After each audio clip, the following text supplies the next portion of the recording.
man.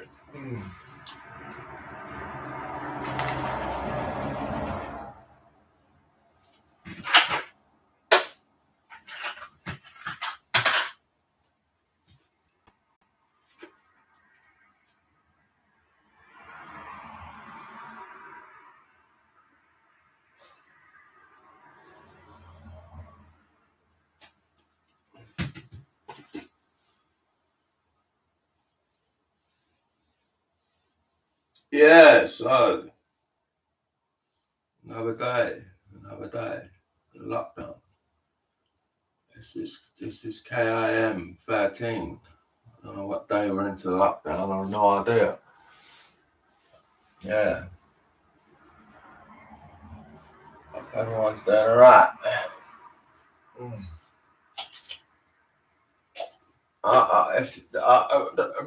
Beginning of the lockdown, Mark Asher from Sports Direct said he wanted to have some sports shops open to get some sports equipment in to the house. I advise people a dartboard. Good. You know what I mean? But I don't know if you can order it from somewhere online, or if you got one at home, or bring it out your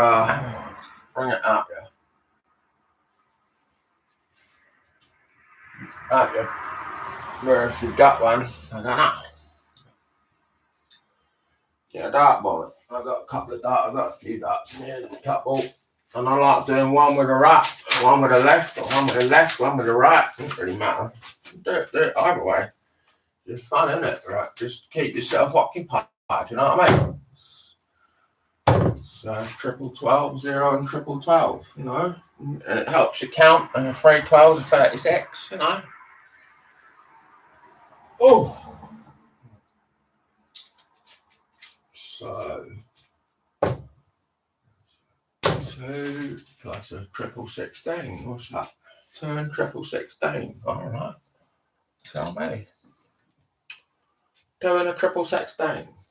16, 30, 48, 50, I think. 9 and a. Ooh. Someone distracted me there walking along. That's a 15. That was a 6. A 9 and 6 is 15. Whoa. So, yeah. That's the lockdown. I need to get another dart. There's 2 darts is weird. Oh. So left hand, 12, and 20. Right, so 56. Take the 3 dart. To mark up some darts here. This is a different coloured. Different colours. This one's, can you say this? It's like a Blackie Union Jackie one with a red stem, and that's like a Belgian colour with a blue stem. There's a Scotland top. It's a Scotland sort of one. That's another one. All sorts. Black one. Can't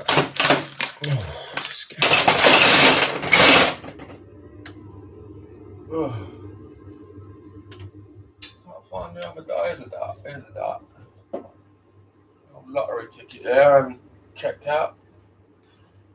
January 20th. £1. Check if you're a winner. Pick one. You win £1. But what colour I put in here? I put black on blue and black. Black and blue. It's a bit dark to this step. Right. Oh, that come out the bowl, that one. Ooh, double top. So that's a 4 and double top. So that would be a 44 checkout. That would have been, but that one, it was. This, I've got 2 different sets. This is the other issue. I've got 2 rubber ones. This is fucking dirty, this. What the fuck? Change this. It's filthy. Or put a red one on there. I've got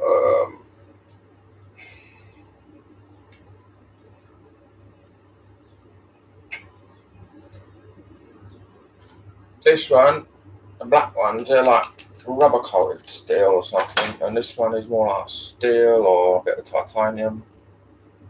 light, different wax. Can you see this? This one is a thinner dart, and these ones are more bouncy.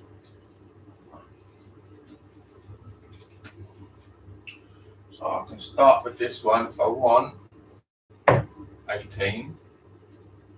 And I'll come downstairs maybe 19 or 7. That's next door. Back up, and up to the 4. That's 11, 20, 29. Very good. Should be getting 180s, you know what I mean? Difficult, not easy. I think we'd better go downstairs, but there's like 0, 18, 20, 38. You know, it's just stuff to do while you're locked in. You know, it's literally, what do you do? You know, that's, you know, it's madness, locking in. 20s and I'm 0. But walking, what do you do when you're locking? You're locked down, and what's going down? Oh. 18, 20, 25. That's in the bull. Outside is 25. In the bull is 50. 18, 20, and 25. 45 and 18. 55, 63. Yeah, it's early in the morning. I'm more of I'm a night bird really, but just gotta get on with 13. 17 makes 30. Oh fuck! Excuse my French again.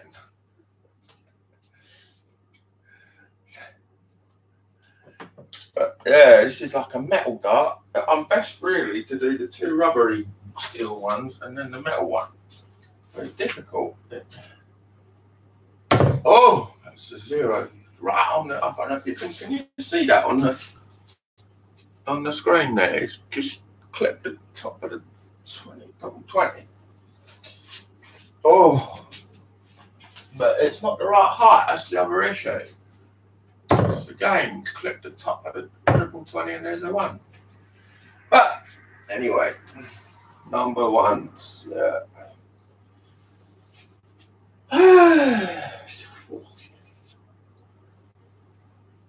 No, I haven't started my press ups yet. I'm still on my cigarette association. I don't know what I'm on. Day 5 now, am I? I think I'm on day 5 now.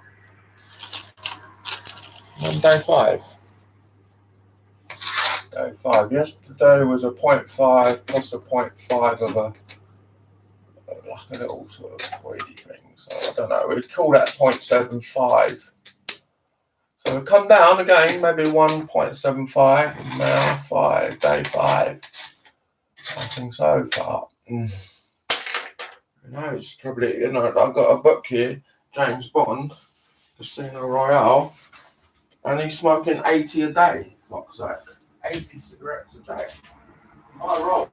I want to pull up half it. You know what I mean? Yeah, this book. I've been doing some reading and trying to do some reading. Trying to finish a book. You know what I mean? I'm gone through halfway through a book of Roberta Lark, reading her autobiography, and yeah, it's interesting. This is interesting. This book that has the bookmark. Bang. James Bond, 007, Casino Royale. The first line of this book sentence, I'm trying to remember it. The smell and sweat of an odour of a casino at 3 a.m. Something like that. I mean, it's chapter 1, The Secret Agent, yeah. The scent and smoke and sweat of a casino are nauseating at 3 in the morning. Then the soul erosion produced by high gambling, a compost of greed and fear and nervous tension, becomes unbearable, and the senses awake and revolt from it. James Bond suddenly knew that he was tired. He always knew when his body or his mind had had enough, and he always acted on the knowledge. This helped him to avoid staleness and the sensual bluntness that breeds mistakes. He shifted himself unobtrusively away from the roulette he had been playing and went to stand for a moment at the brass rail, which surrounded breast-high a top table in the salle privée. Le Chiffre was still playing, and still apparently winning. There was an untidy pile of flecked 100-meal plucks in front of him. The shadow of his thick left arm there nestled a great stack of the big yellow ones, worth 500,000 francs each. Bond watched the curious, impressive profile for a time, and then he shrugged his shoulders to lighten his thoughts and moved away. The barrier surrounding the caste comes as high as your chin, and the cashier, who is generally nothing more than a minor bank clerk, sits on a stool and dips into his piles of notes and plaques. These are arranged on shelves. They are on a level behind the protecting barrier with your groin. The cashier has a cosh and a gun to protect him. To heave over the barrier and steal some notes and then vault back and get out of the casino through the passages and doors would be impossible. And the cashier generally work in pairs. Bond reflected on the problem as he collected the sheaf of 100,000 and then the sheaves of 10,000 franc notes. With another part of his mind, he had a vision of tomorrow's regular morning meeting at the casino committee.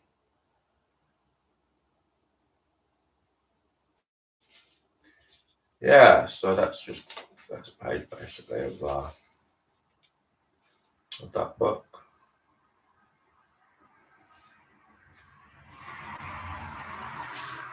Printed and bound in Great Britain, Chatham, Kent, Hodder and Staten, Euston Road, London, NW1. Yeah.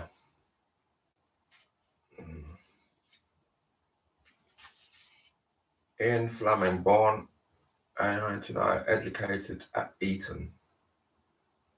After a brief period at Sandhurst, he went abroad to further his education. In 1931, having failed to get an appointment in the Foreign Office, he joined Reuters news agency.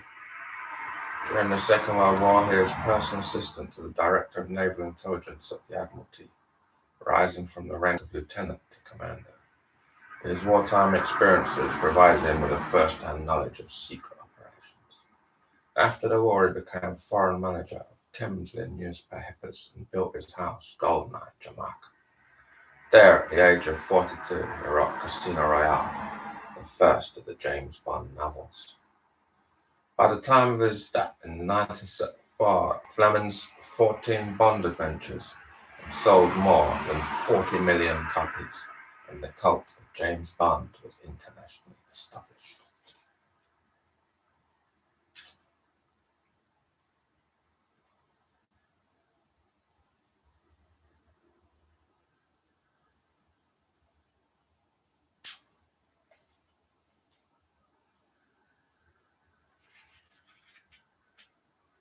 Yeah, I've got to about, what have I got to in this? About, I got that far, I think, but I've seen the film. I'm not, but you know what I mean. It's good to read the books before you see the film, but I've seen the film, so I'm not reading the book that way around.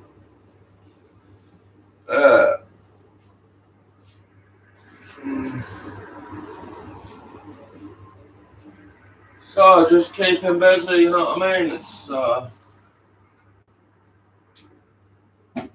another book. This is a very serious book, actually. I've read this book. I think I've read this twice. Not sure. It's this book. I don't know if you can read that. By Larry Schiller and Amanda Bonner, Quiet Room.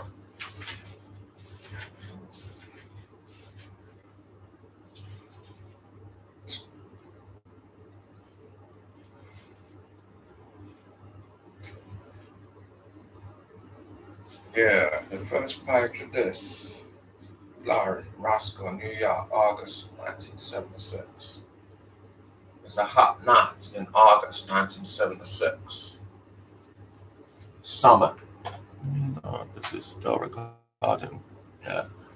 Summer of my 17th year, when uninvited and unannounced, the voices took over my life. I was going into my senior year in high school, so this was to be my last time at summer camp. College, a job, adult responsibility, they were all just round the corner. But for the moment, I wasn't prepared for anything more than a summer of fun. I certainly wasn't prepared to have my life change forever. I'd been coming to Lincoln Farm for several years, first as a camper, later as a counsellor. By day, I shepherded the 9 and 10-year-olds through sailing, canoeing, and archery. At night, after the little kids were safely in bed, the counsellors would hang out together in the long, low wooden bungalows we called motels, playing cards, eating cookies, and drinking Kool-Aid type of concoction we called bug juice. Some nights, the older counsellors drove us into town to the Roscoe Diner. We laughed, told jokes, and fooled around. It was just an ordinary summer, and I was just an ordinary girl. Except that sometime during that summer, things began to change. At first, the change was pleasant. Somehow, without my quite knowing why, everything seemed much nicer than it had been before. The lake seemed more blue, the paddle wheels bigger, and the sailboats more graceful than ever before. The trees of the Catskill Mountains that ringed our camp took on a deeper green than I remembered, and all at once the whole camp seemed to be the most wonderful place in the world. I was overwhelmed by what life had to offer. It seemed that I could not run fast enough, could not swim far enough, could not stay up late enough into the night to take in everything I wanted to experience. I was energetic and active, happy and bubbly, a friend to everyone.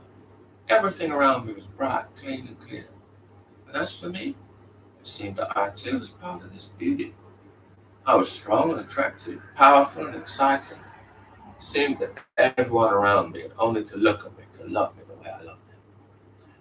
What's more, my memories became more vivid than ever before. It had been here at Lincoln Farm 2 years earlier that I had fallen in love. I thought back to that summer. It too seemed wild and bright and wonderful. I'd been in love as no one had been in love before, and the man I fell for was like no one I'd ever met before. He had been an exchange student that year. The summer I was 15. He was gorgeous, a real hunk, blonde and lanky, bright blue eyes, and a cute little accent. Since I was short and dark, he seemed especially exotic. I really liked him, and could scarcely take my eyes off him. What's more, at 23 years old, he was my first older man. I admired him for his courage to come all the way over here alone for a summer, and I was charmed by his sense of humor. We really enjoyed each other's company. My memories of those evenings became sweetly sad as I recalled talking about being in love and how terrible it was going to be when we finally had to return home. We even made up an absurd little song to the tune of the Beatles' Ticket to Ride. He's got a ticket for home, he's got a ticket for home, he's got a ticket for home, we won't be back. But several weeks later, after camp was over and I had returned home to Scarsdale, he showed up at my house with a pretty woman whom he introduced to my parents as his fiancée. As the days went by, I found myself obsessing on that woman 2 years ago. Gradually, my mood began to shift, and the brightness of the world began to darken. As I remembered the past, the feelings began to blur the present. Then came the dreadful thoughts. Why had he left me that summer? Why hadn't I been good enough? Maybe it was because I really wasn't beautiful, exquisite, and passionate. Maybe I was really ugly. Maybe more than that. Maybe I was fat and disgusting, an object not of romance but of ridicule. Yes, that was it. Maybe everyone around me, far from loving me, was instead laughing at me, mocking me into my face. My mood began to turn black. A dark haze settled around me. The beautiful camp turned foul, a thing of evil, not of beauty. All around me were shadows, and I was wrapped in a dark haze. My memories became so vivid that at night, as I lay in my bunk, racked by unhappy thoughts and unable to sleep, it seemed as if I really were back in that summer. In my memory, we were again down by the huge, dark, romantic lake, over to the dark side. We could hear the water lapping up against the sailboats and giant water wheels the kids played on during the day. Late at night, the fireflies were gone, but we could still hear frogs croaking along the banks. The sky was heavy with stars I felt I had never seen before. We sat in the thick grass that ran right down to the water's edge and laughed and talked together. In my memory, we snuggled and kissed, and then he became more insistent. We lay down together on the top of one of the picnic tables that ring the lake. His hands began to roam under my t-shirt into my shorts. I was excited and worried, terrified and thrilled all at the same time. I wanted more and I wanted him to stop. We were pushing the limits of my experience, and I didn't know how to handle it. In my mind, I was back there, rolling and caressing in the darkness, and I was washed over with complicated feelings from past and present: love, embarrassment, rejection, fear. Then, in the middle of this chaos, a huge voice boomed out through the darkness. You must die. Other voices joined in. You must die. You will die.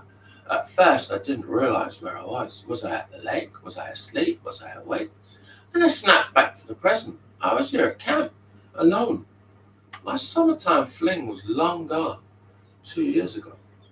That long ago scene was being played out in my mind, and in my mind alone. But as soon as I realized that I was in my bunk and awake, and that my roommate was still sleeping peacefully, I knew I had to run.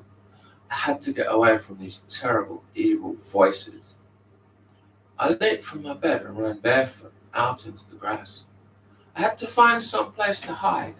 I thought if I ran fast enough and far enough, I could outrun the voices. You must die, they chanted. You will die. Frantically, I ran out to the wide open center lawn. The grass was wet under my feet. I raced for the huge trampoline where the kids practiced backflips and somersaults. I climbed on.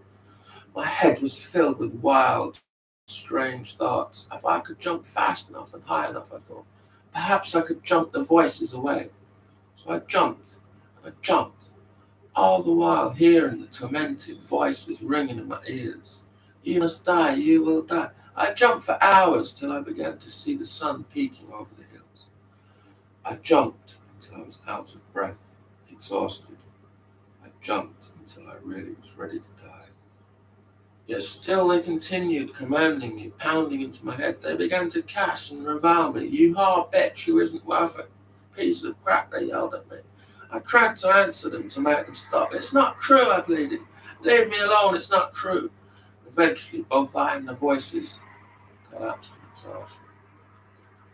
In the nights that followed, this torture continued. In the morning, I was exhausted, drawn and white from fear and lack of sleep. In the dead of night, I jumped, pursued by the vicious voices. Night after night, I jumped, unable to sleep, either because of the screaming voices or my fear they would return. As best I could during the day, I kept a calm but distant front. I spent as much time as I could in my bunk, but gradually people began to notice that something was wrong. My cheerful banter vanished, and I could sense that increasingly people were beginning to wonder what was the matter with me. Finally, at 9:30 a.m. on August 12th, the camp owner, worried about my health, instructed a staff member to drive me home to Scarsdale. Since that time, I've never been completely free of those voices. At the beginning of that summer, I felt well, a happy, healthy girl, I thought, with a normal head and heart. By summer's end, I was sick, without any clear idea of what was happening to me or why. And as the voices evolved into a full-scale illness, one that I only later learned was called schizophrenia, it snatched me from my tranquility, sometimes my self-possession, and very nearly my life. Along the way, I have lost many things. The career I might have pursued, the husband I might have married, the children I might have had. During the years when my friends were marrying, having their babies, and moving into houses I once dreamed of living in, I have been behind locked doors, battling the voices that took over my life without even asking my permission. Sometimes these voices have been dormant. Sometimes they've been overwhelming. At times, over the years, they have nearly destroyed me. Many times over the years, I was ready to give up, believing they had won. Today, this illness, these voices, are still part of my life. But it is I who have won, not they. A wonderful new drug, caring therapist, the support and love of my family, and my own fierce battle that I now know will never end, have all combined in a nearly miraculous way to enable me to master the illness that once mastered me. Today, nearly 18 years after that terrifying summer, I have a job, a car, an apartment of my own. I'm making friends and dating. I'm teaching classes at the very hospital at which I was once a patient. Still, I have been to a place where all too many people are forced to live. Like all too few, I've been permitted to return. I want to tell others about my journey so that those who have never experienced it will know what life inside of my schizophrenic brain has been like. So that those who are still left behind will have hope that they too will find a path out. Yeah, chapter 1.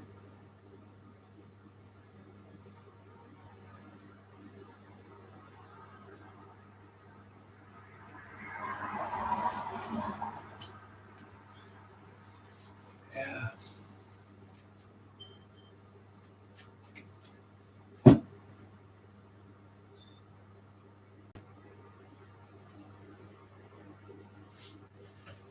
Oh, okay, guys. Wow, 26 minutes. 26 minutes. Yeah, it's an interesting book. Mental illness. Heavy subject. Oh, it's a heavy, heavy subject. Oh, 2018, 12. Like,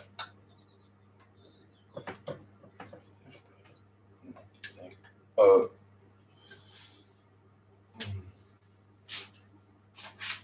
The other book I've been reading is a novel that I read first. This one I read first.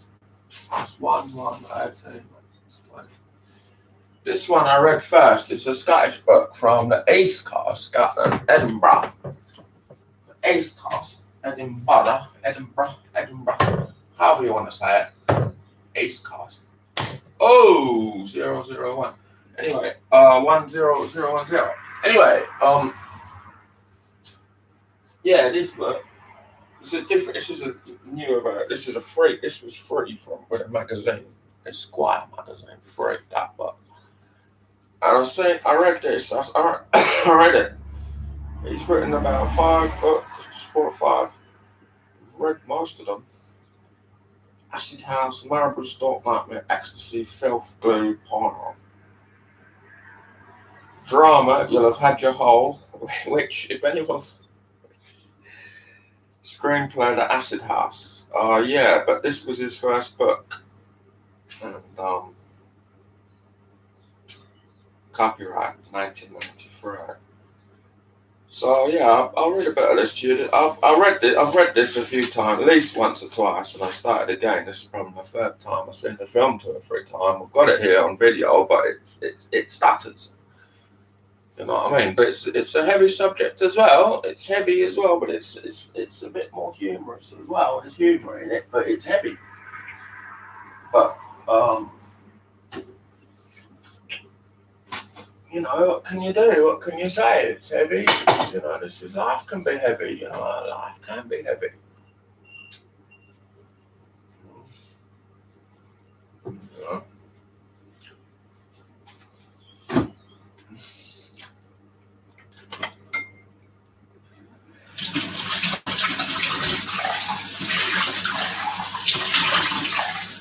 Yeah, I'm still trying to get in that holiday vibe. You know, I'm in it in a way, but you know, locked down though. We're locked in.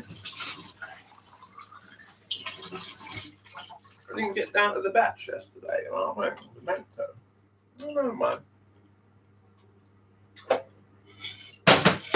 Oh, yeah. Mm.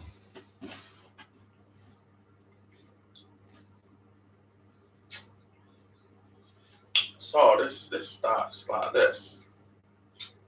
And this, by the way, is patois. So you're gonna have to get used to some new words here, probably, unless you're familiar with this, but or live from Edinburgh, certain areas, or wherever, because it's a particular patois, and it's not easy. You know, I might have to do some retakes here with this one. So anyway, here we go. This chapter 1. This is the Skag Boys, Jean-Claude Van Damme and Mother to Superior. The sweat was lashing off a sick boy. I was trembling. I was just sitting there foxing on the telly, trying not to notice the cunt. It was bringing me down. I tried to keep my attention on the Jean-Claude Van Damme video. What happens in such movies? They started off with an obligatory dramatic opening. Then the next phase of the picture involved building up the tension for introducing the dastardly villain and sticking the weight plot together. Any minute now, though, old Jean-Claude's ready to get down to take some serious vision. Rents, I got to see Mother Superior sick boy, gasped, shaking his head. Says, I wanted the Raj to just fuck off my visage, to go on his own and just leave us with Jean-Claude. On the other hand, I was getting sick before long, and if that cunt went to Scott, he'd own us. They call him sick boy, not because he's sick with junk withdrawal, but because he's just one sick cunt. This fucking guy's not desperately. I don't sick. I want to see Jean-Claude smash up this arrogant fucker.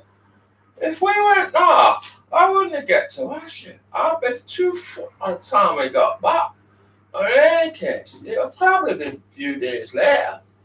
That meant I'd get hit for fucking back charges for the shot on a video and hadn't even got a decap. I got to fucking move on the shark standing up. He moves over to the window and rests against it, breathing heavily, looking like a hunted animal. There's nothing in his eyes but need. I switched the box off at the handset. Fucking West. That's all it is, a fucking West. I snarled at the gun. The fucking irritating bastard. He flings back his head and raises his eyes to the ceiling. I give the money to get it, bucko.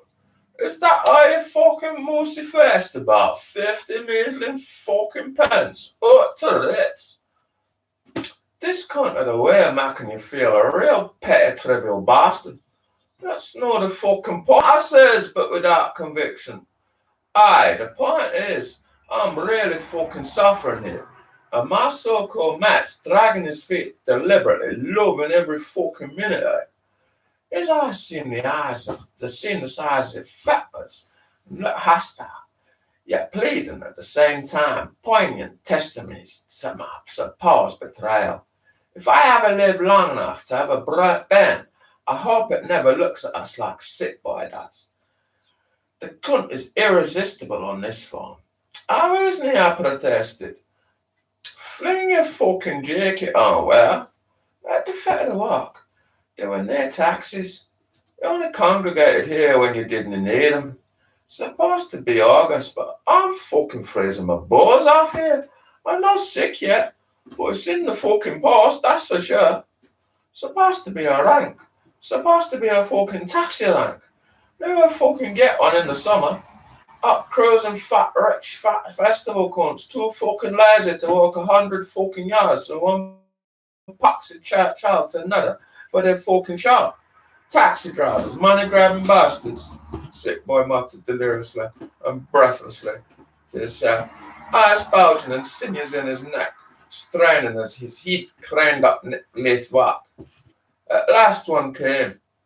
There were a group of young guys in shell suits and bomber jackets. Been standing there longer than us. I thought a sick boy even saw them. He charged straight out into the middle of the walk, screaming, "Taxi!" Aye, what's the fucking score? One guy in a black, purple and aqua shell suit with a flat top asks. Get to fuck! We're here first, sick boy says, opening up the taxi door. So now he didn't come, and he gestured up the walk, an advancing black cab. Lucky for you, smart cunts. Fuck off, you blurker fast wingoes. Get a fucking ride, sick boy smart, as we piled into the taxi. Tall cross, mate, I says to the driver as Dob splattered against the side window. Square go then, smart cunt. Come on, you crapping bastards, the shell suit shouted. The taxi driver, now isn't he amused? He looked a rat cunt, must have do. The stamp being self-employed and truly the lowest form of vermin on God's earth. The taxi did a U-turn and sped up the walk. See what you've done now, you big moofed cunt. Next time one of us are walking home on our Jack Jones, we get hassle for these wee rages. I wasn't chuffed at sick boy. You're not fit at it, we fucking sapsayer. This cunt's really getting my fucking goat. I'm fucking and if I'm on my Todd and I get on by a fucking, if I get set on and I get set on by a fucking squad of shell suits, you think I'm Jean-Claude Van fucking Damme? Fucking dust cunt, so you are, Simon. I called him Simon rather than Sire, sick boy, to emphasize the seriousness of what he was saying, or what I was saying. I want to see Mother Superior, and I didn't give a fuck about any cunt or anything else. Got that? He pokes his lips with his forefinger, his eyes bulging out at us. Simone wants to see Mother Superior. Watch my fucking lips. He then turns and stares into the back of the taxi driver, willing the cunt to go faster, while nervously beating out a rhythm on his thighs. One of their cunts was a McLean, Dandy and Chancy's wee brother, says. Where's it fuck, he says, but he couldn't keep the anxiety out of his voice. I ken the McLeans, Clancy's alright. No, if you take the piss out of his brother, says. He was taking no notice, though. I stopped harassing him, knowing that I was just wasting my energy. His silent suffering through withdrawal now seemed so intense that there was no way that I could add even incrementally to his misery. Mother Superior was Johnny Swan, also kent as the White Swan, a dealer, where was based in Tall Cross and covered the South Hill and Wester Hill schemes. I preferred to scarf for Swanee or a sidekick Ramey rather than Seeker and my Muirhouse Leaf Mob, if I could. Better gear, usually. Johnny Swan had once been a really good mate of mine. Back in the old days, we played football together for Party Thistle. Now he was a dealer. I remember him saying to us once, "No friends in this game, just associates." I thought he was being harsh, flippant and show-offy, until I got so far in. Now I came precisely what the cunt meant. Johnny was a junkie as well as a dealer. You had to go a wee bit further up the ladder before you find a dealer who didn't use. We called Johnny Mother Superior because of the length of time he'd had his halibut. I soon started to feel fucking shy now. Bad cramps were beginning to hit us as we mounted the stairs to Johnny's gaff. I was dripping like a saturated sponge, every step bringing another gush from my paws. Sick buyers probably even worse, but the cunt was beginning not to exist for us. I was only aware of him slouching to a halt on the banister in front of us, because he was blocking my route to Johnny's and the Skag. He was struggling for breath, holding grimly onto the railing, looking as if he was going to spew into the stairwell. "All right, sir," says irritably, pissed off at the cunt for holding us up. He waved us away, shaking his head and screwing his eyes up. I says, "No, man, when you feel like he did, you didn't want to talk or be talked to. You didn't want any fucking fuss at all. I didn't either. Sometimes I think that people become junkies just because they subconsciously crave a wee bit of silence." Johnny was boomed out of his box when we finally made it up the stairs. A shooting gallery was set up. I got one sick boy and a rent boy that's sick and all. He laughed as high as a fucking cat. Johnny often snorted some coke with his fix and mixed up a speedball concoction of smack and cocaine. He reckoned that it kept him high, stopped him from sitting around staring at walls all day. High cunts are a big fucking drag when you're feeling like this, because they're too busy enjoying the high to notice or give a fuck about your suffering. Whereas the pisshead in the pub wants every cunt to get as out of it as he is, the real junkie, as opposed to the casual user who wants a partner in crime. Doesn't give a fuck about anybody else. Ramy and Alison were there. Ali was cooking. It was looking promising. Johnny waltzed over to Alison and serenaded her. Hey, good looking, what you got cooking? He turned to Ramy, steadfastly keeping Shotty at the window. Ramy could detect a lad dick in a crowded street the way that sharks can sense a few drops of blood in an ocean. Hit some sounds on Ramy. I'm sick of that new Elvis Costello, but I kind of stuck playing the cunt. Fucking magic, man, I'm telling you.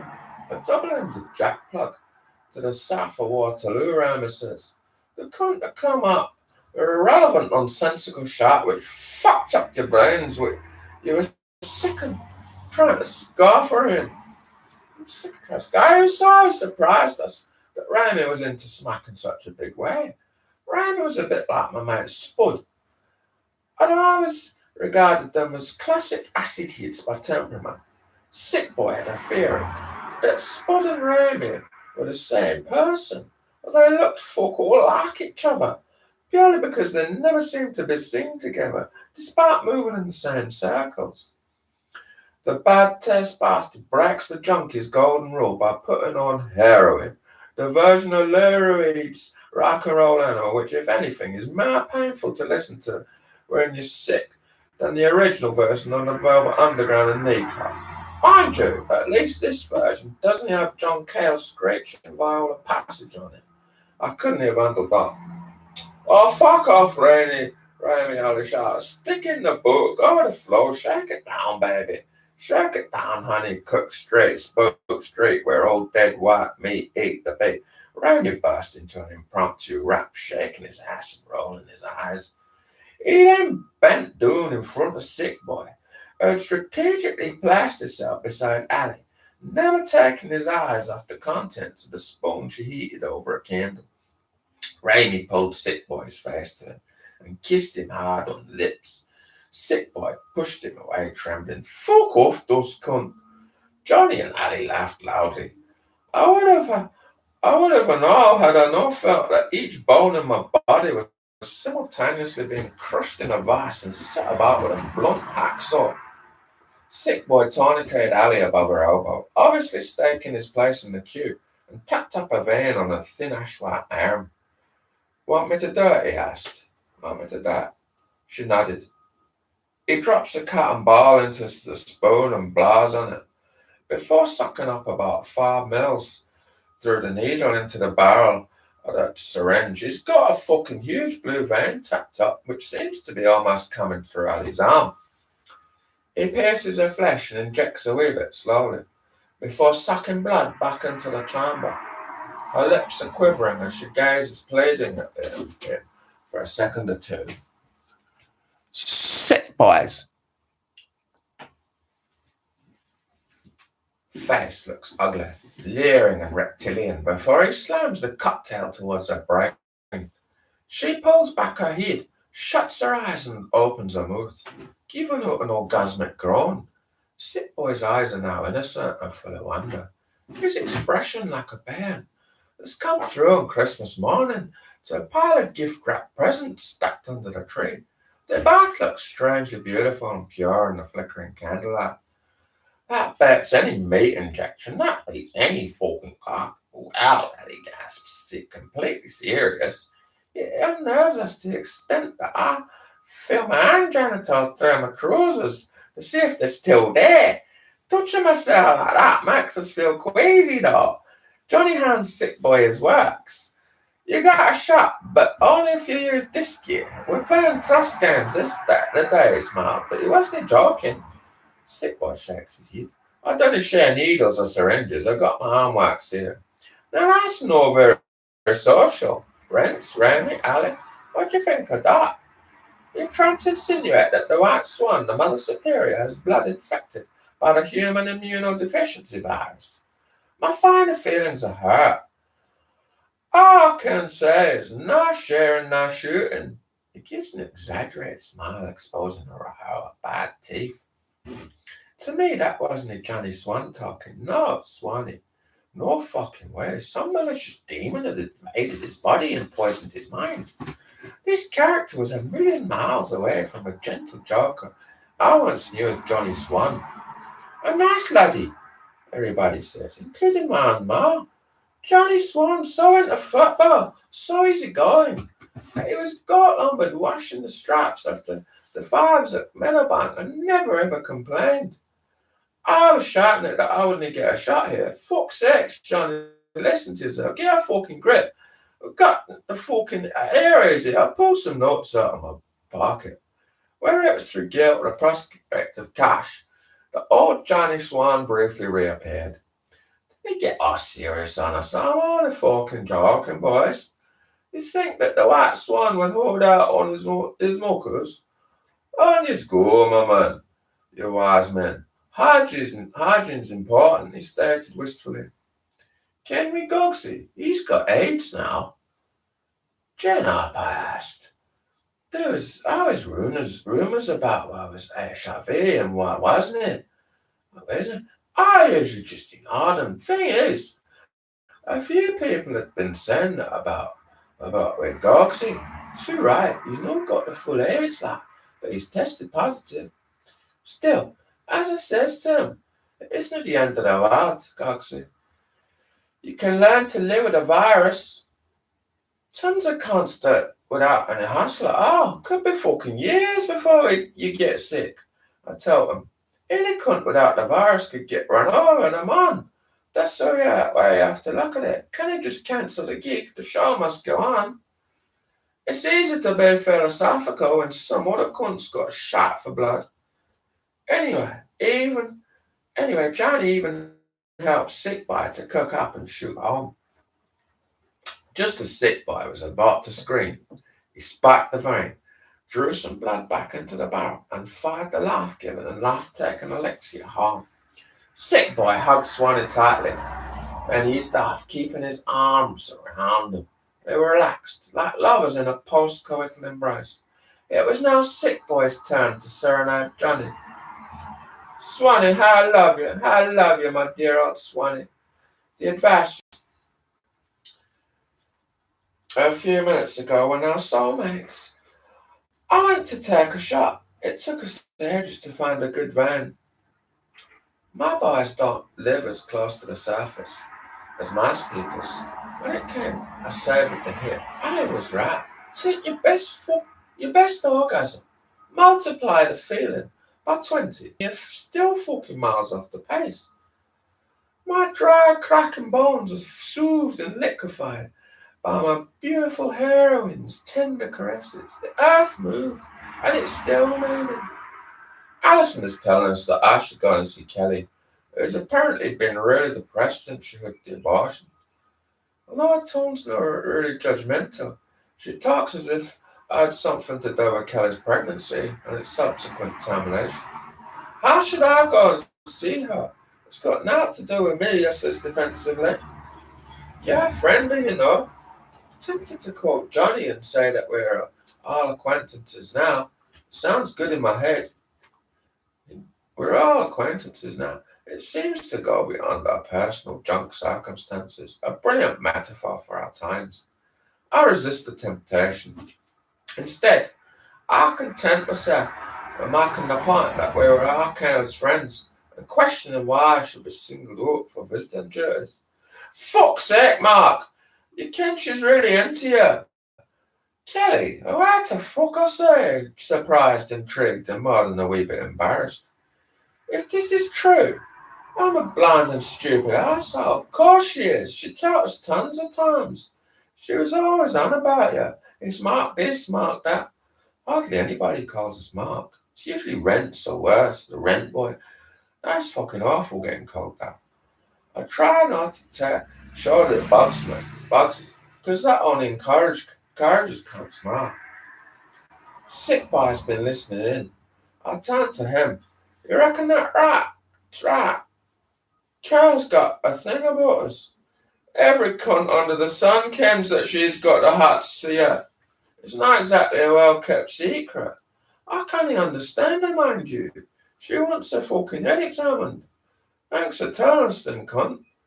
If you notice, if you choose to sit in darkened rooms watching videos all day long, not noticing what's going on around you, it's not up to me to fucking point it out to you. Well, she never says not to me, a whinge biscuit asked. You want her to put it on a t-shirt? You don't care much about women, do you, Mark? Alison says. Sick boy smacks. I feel insulted by that last remark, but I'm determined to treat the issue lightly, in case it's a wind-up, doubtlessly orchestrated by Sick Boy. The mischief-making cunt staggers through life, leaving these interpersonal booby traps for his mates. What fucking pleasure the rage to rash on these activities is beyond me. I score some gear for Johnny. Pure as the driven snow, this shit, he tells us. That meant that it wasn't cut too much with anything too toxic. It was soon time for us to go. Johnny was gabbing a load of shit into my ear. Things I didn't want to listen to. Problems about what had ripped off.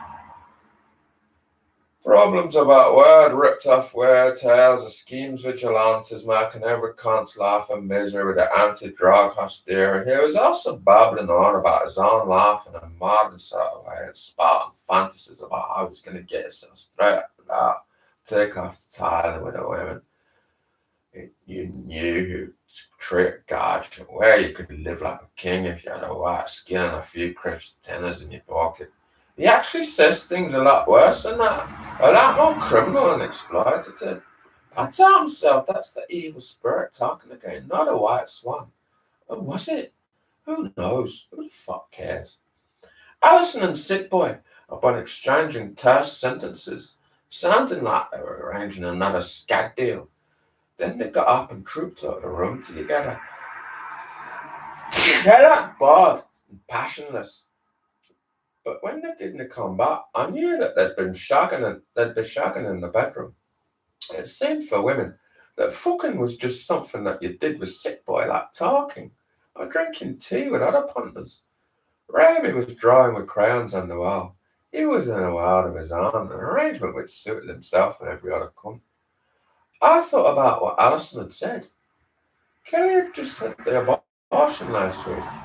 If I went and saw her, I'd be too squeamish to fuck her.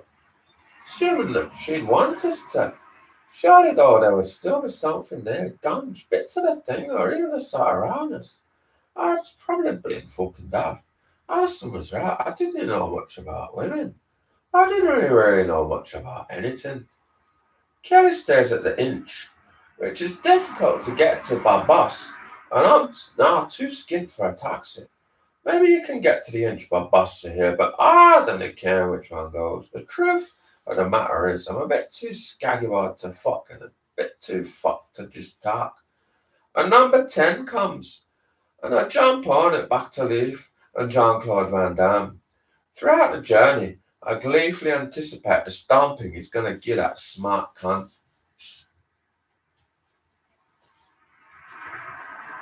Yeah. So that's the first bit of that bit.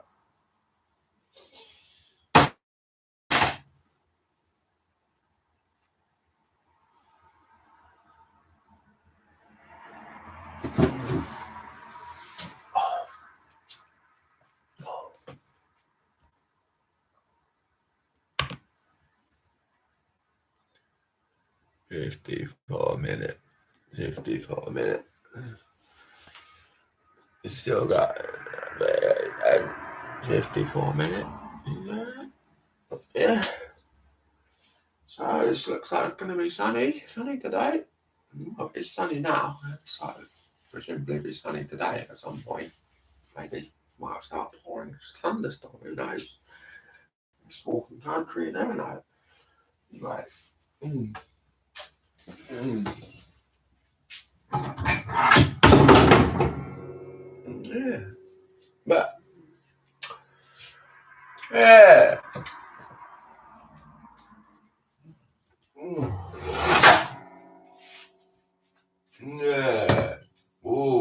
double top. 1, oh, and 5, 6. Oh!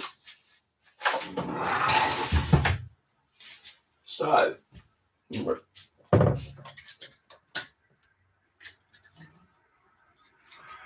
yeah, just locked in. You know what I mean? Trying to stay safe for 24, 25. You know, what can you do? I mean, it just keeps dropping down. It's a little tune I've been putting together. I don't know. I've been chatting about this, guys. What to call the first single? You know what I mean? I got, you know, I wanted the group, the band. What the fuck is this? Slide 21. What the band 30? What the band is gonna be called? What the name of the single? Because I was listening to Rihanna fuck she called. She said right. She asked, is it albums or singles? And the same thing from that Talib album, and she said albums or singles. It's that 1, 21, 36, 57. Albums or singles? Well, Rihanna, she said, well, singles mark albums, but then albums that can be hyper as well. I can't remember much from. Oh, awesome. 18, right? By the 25. We've got 18. What should we go for? Oh, 20, 40. So, all in the black. But, oh, fuck's that. Fucked up my knee there. 20, 60. Oh, fuck my knee up there. Yeah, so album singles. Bashed into my fucking diaphragm. Never done that. Oh, fuck off. Yeah, I wrote a little Valentine's that I was gonna. So I come up and bottom up. It's not. I'll put Valentine's. In my fashion. Yeah, I actually wrote a card to that bar at London.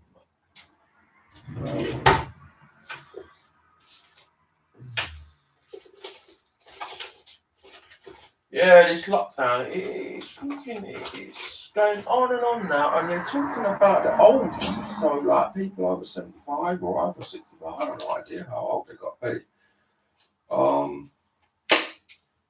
They're talking about locking them down for like a year, because they're more susceptible, obviously, to the virus. I'm locked down for a fucking year, I can't deal with this shit, honestly. Well, I don't mind if I'm with my girlfriend or something, but if I'm self-isolating and I'm fucking on for a year, that's what you might as well be fucking, I don't know, this is bad news, man. They're locked down for a fucking year. I might even have a fucking cigarette if I'm fucking thinking about this. They're locked in for a year. I can't believe it. But I don't know if there's any weed from that fucking.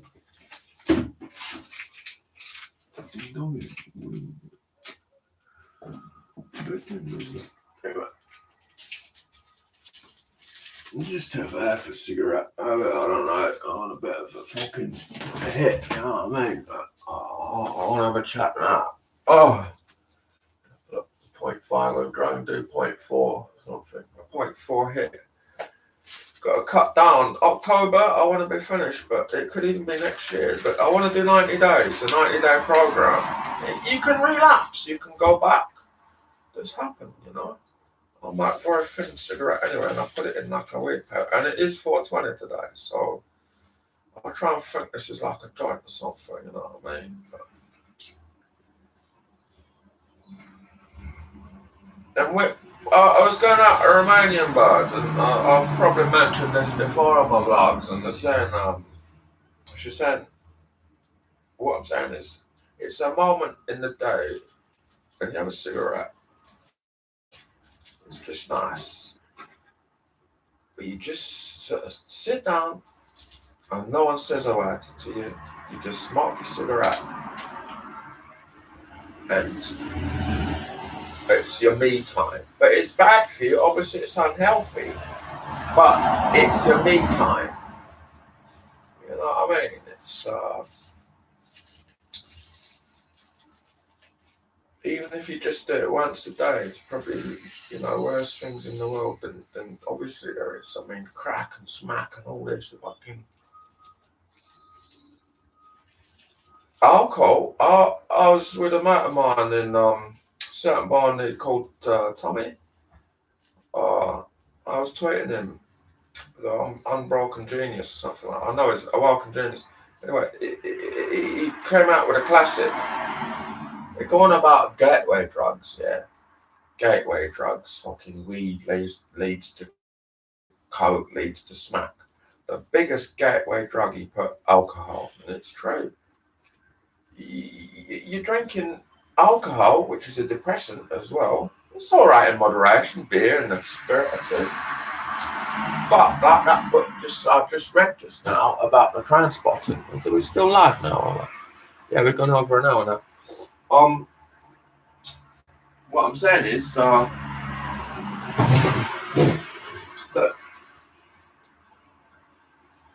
you know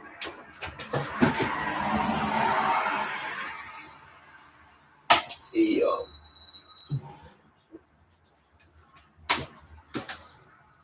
the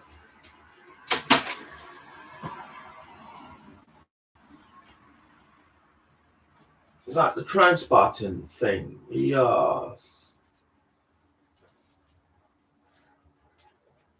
I'm gonna sit and smoke half of this Just tell you in a second. Get back my train of thought. You know what I mean? Like, oh.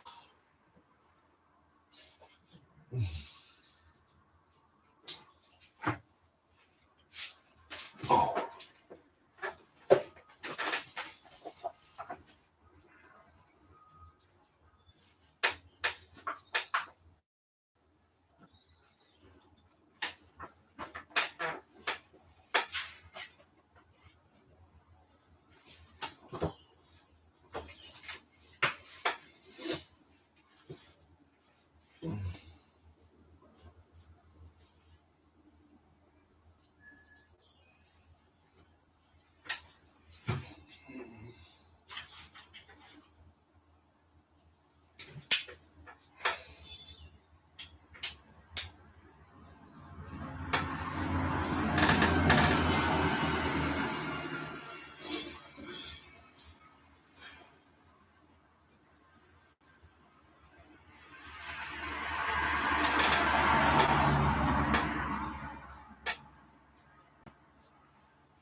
So yeah, you know what I mean.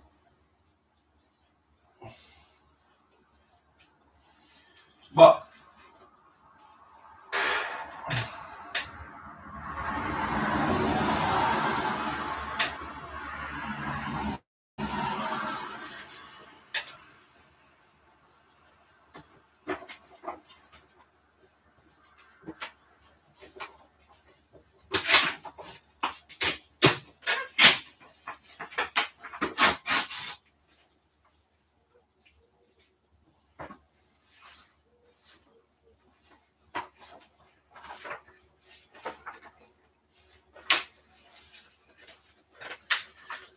another singer I've been listening to, I think, is a good singer.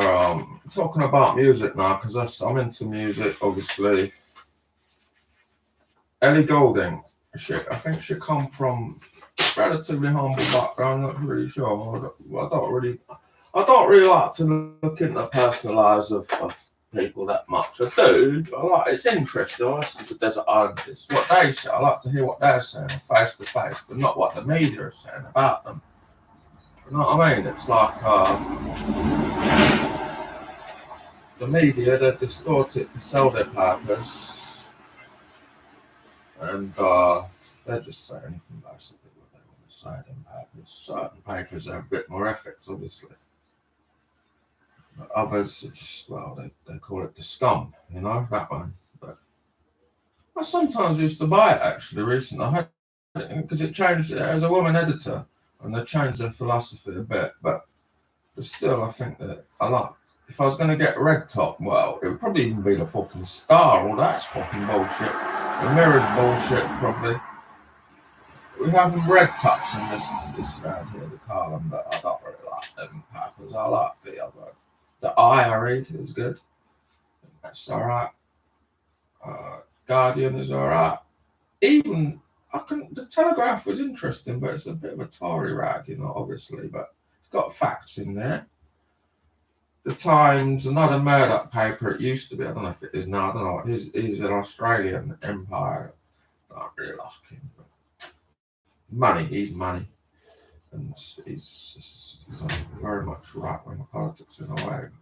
I won't talk about politics really because I do like politics, but I don't like to mix it too much with music and politics. It's a tricky mix. It's very tricky. It is political. Everything is political. The person is political. That was a feminist slogan. But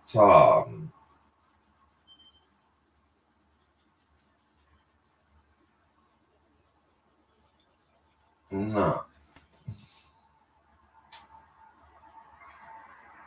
Ellie Goulding, she done a tune, their first album, I think, and it's the first track. I love it. I can't play it on the YouTube because it'll get barred again.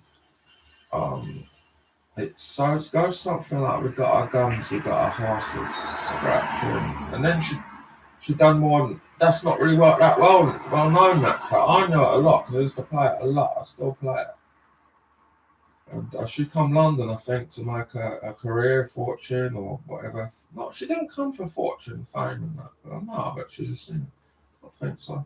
And I think she got married even. Not really sure. Because obviously, if you get legally married, that's like a legal record. That's got to go down in a book in an office or a church or somewhere. Or there's partnership now. There's civil partnership. You're legally married. There's all sorts. Me,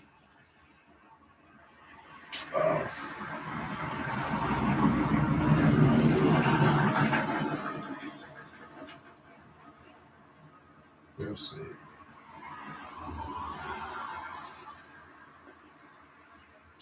I used to see Thin Lizzy back in the day. Irish band. They rock. They were a rocking band. They're a bit like an AC/DC, you know. Every fucking tune from Thin Lizzy is going to be a banger, basically. AC/DC, like a Scottish Australian version of an Irish. So, well, they were Irish to begin with. They were a three piece with Brian Downey on the drums. He was Irish. He's Irish. Filmed in it. He's Irish, Dubliner, half black Dubliner, I think. Who was on guitar? Eric Bell. I don't know if he's English or Irish. I'm not sure. I think that was like ages ago, literally ages ago. Then they changed. They bring in American guitarist, rhythm, Scott Downey, I think.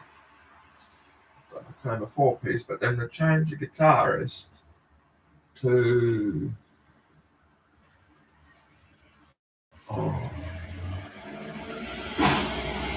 where become lead guitar now in Timothy after? I don't know if it was a Scottish guy, John Robertson. Not really sure. Oh, what is this noise out here? Oh my days, what the fuck is this machine?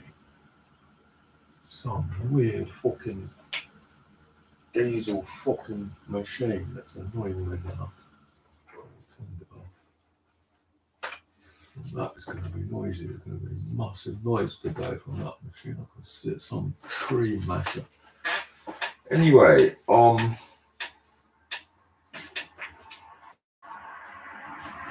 yeah, I've seen them, and they had a famous album, a live album. It's a great album. I've lost all my vinyl now. I gave it away. Gave all my vinyl away. I've got about 10 bits of vinyl in this house now. I've got thousands of CDs, probably. At least hundreds, at least. Probably going on to the thousands. But a few cassettes left. But Thin Lizzy, they had Live and Dangerous. It was a great double album. It was half mad in America, I think. On like the first bit of vinyl, the first two sides, I think, in American tour, and then the next bit they come back Hammersmith Odeon and did that on that, put that down on that bit of album on the second album bit, second half of the double album. I'm going to pull it up. Well, I can't pull it up because I'm recording. I'll maybe pull it up on my phone, the track listing. I might do that right now, actually. Oh! What are we saying? Oh, got some messages here. We got swapsucker.com 33 messages waiting. Close that down. So now we're 1 minute 16 into the strum. So 808. Oh, there's it's packed out with fucking cars out here. What the fuck? Land Rover fucking hell. So, what the fuck? So, yeah, and I'm going to pull that up now on this phone.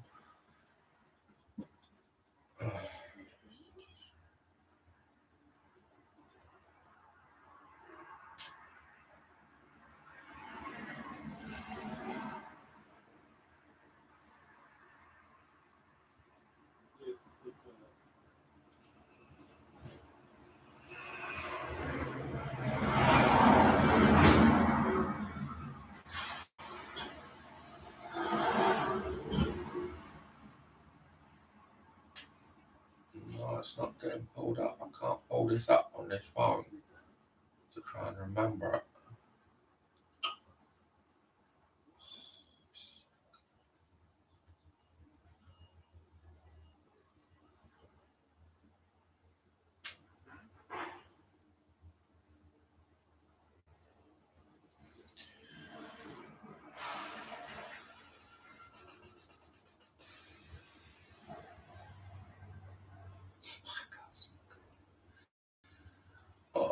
Okay, Thin Lizzy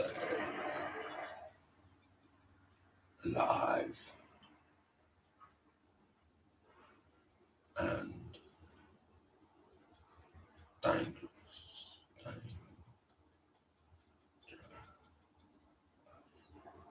Got it. Let's see what Google says.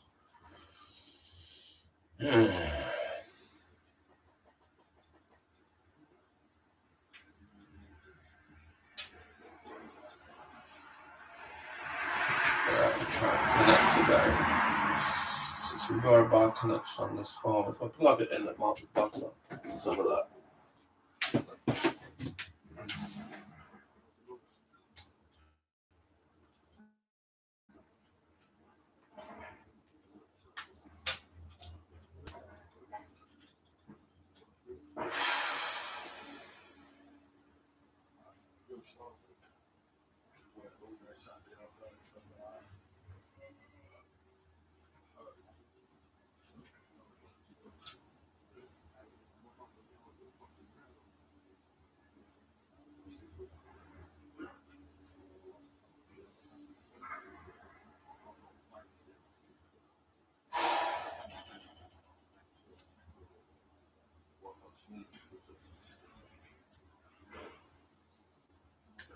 It might stay connected. I don't know.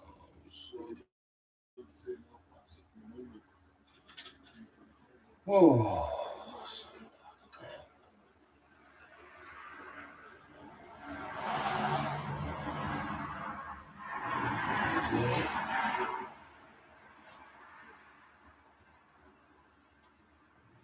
dog.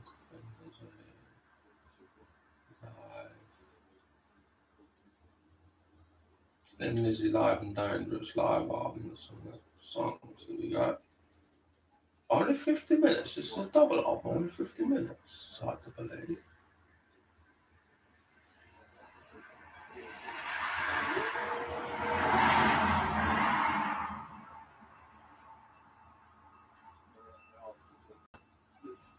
So this released 1978. Duration 50 minutes. I find that hard to believe.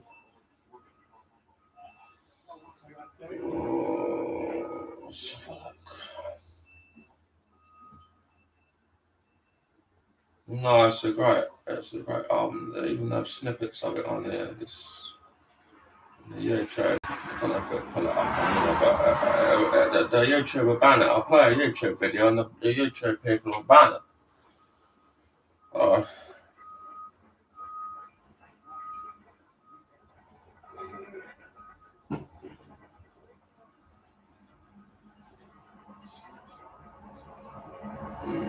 No, it's crashed now again. It's fucking crashed again.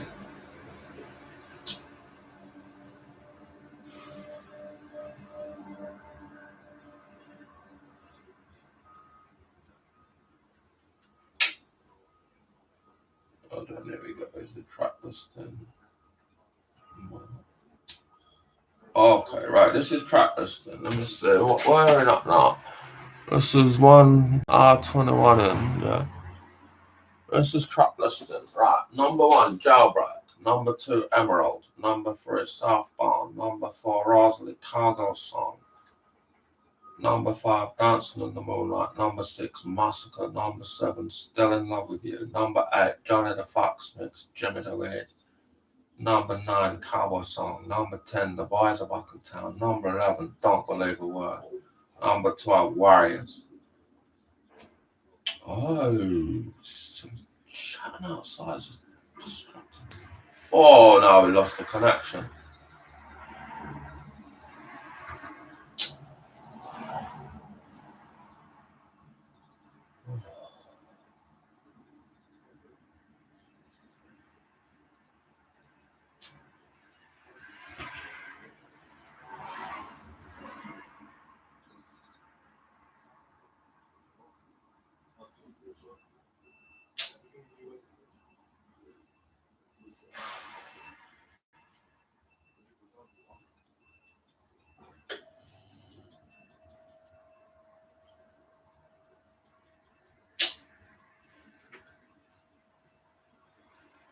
Oh, let's try and get. Oh.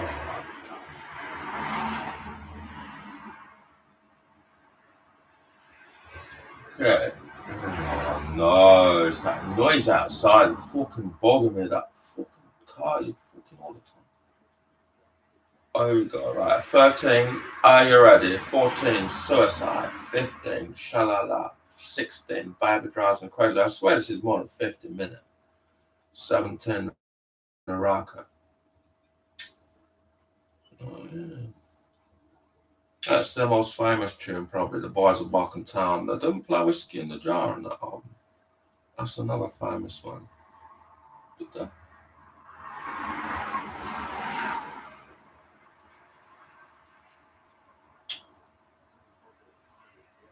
Oh, here it's saying release 75. This is what I mean. This fucking the internet. They fucking tell you all sorts of different shit. This is a little snippet. It might not even come up. Just fucking won't get internet connection. Oh, Scott Gorham, that's his name. This.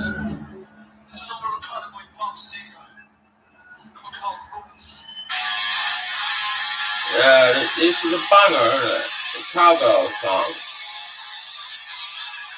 Well, YouTube ban it if I keep playing this too long, you know what I mean? The banger though. Alright, I'll turn off. I'm gonna have a listen to the song. I'll turn off for a bit, like. Yeah, in about a minute and 24.